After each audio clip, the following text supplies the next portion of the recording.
My name is David Daniel Ball, and these are the headlines for the 11th of November, 2010.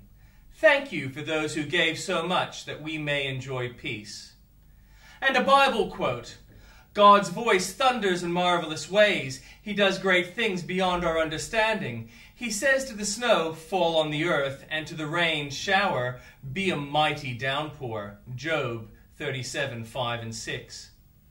And in headlines from Fox, when video surfaced of a mysterious vapor trail, many suspected it was a missile. But one blogger says he has proof that this was no missile, but rather a daily occurrence. Proposal by the Bipartisan Deficit Commission suggests curbing Social Security and putting mortgage deduction on the cutting table. British authorities say a mail bomb intercepted last month from Yemen could have exploded over east coast of the US. Consumers are calling for a boycott of the online retail giant after it was found Amazon is selling an ebook entitled The Pedophile's Guide to Love and Pleasure.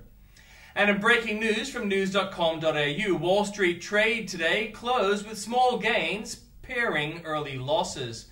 Police investigating the likely murder of Australian 10-year-old Zara Baker say they may have found a new piece of evidence.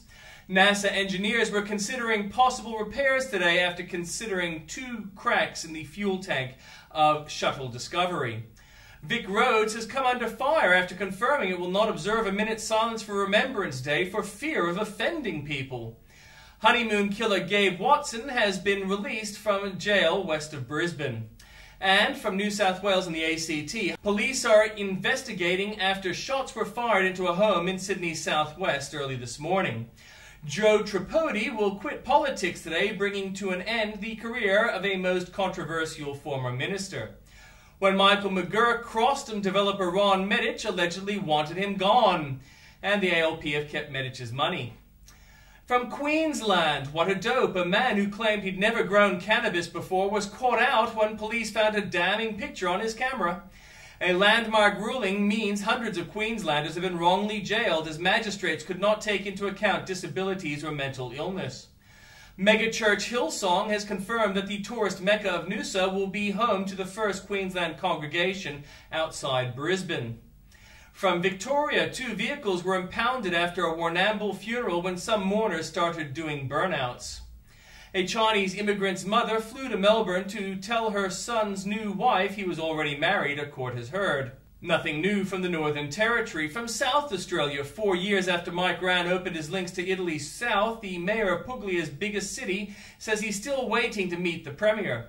Former defence housing at Inverbrackie in the Adelaide Hills has been previously rejected for use as an asylum seeker detention centre. Weapons ranging from a gun to a block of wood have been used in Adelaide's robberies overnight. From Western Australia, West Australian Premier Colin Barnett has sent a warning to his party room after details of a Liberal Party meeting were apparently leaked to the opposition. Police want to speak to a man who is believed to have intervened in the attempted abduction of a 7-year-old girl from outside of Banksia Grove School.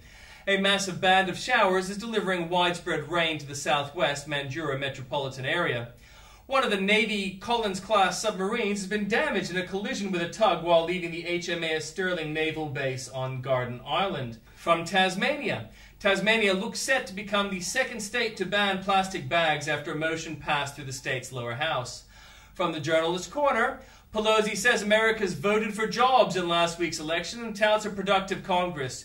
Should she be celebrating the accomplishments of the 111th Congress?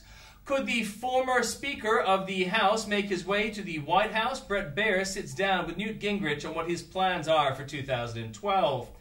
No joke what Obama's body language revealed during his Daily Show sit-down. Plus, navigating the future, we look at where America's headed post-election. Dick Morris, Dennis Miller, and Karl Rove respond.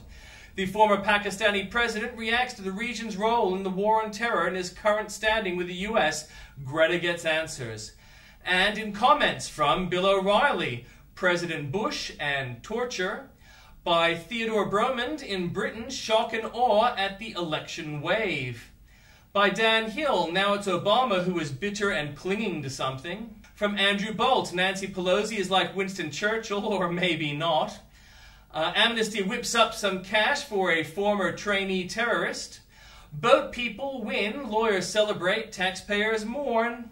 Cut off by the rest of the warmest world, Judges are not a caste, but of the people. Vic Rhodes, sorry we're here and fought for our freedoms. Yet another fraud of a green power scheme and $1 billion gone. Tear down the new racial divides, the closing of the Australian mind. Ladies, be reassured, Saudi Arabia will guard your rights. Willkommen, Fraulein Gillard.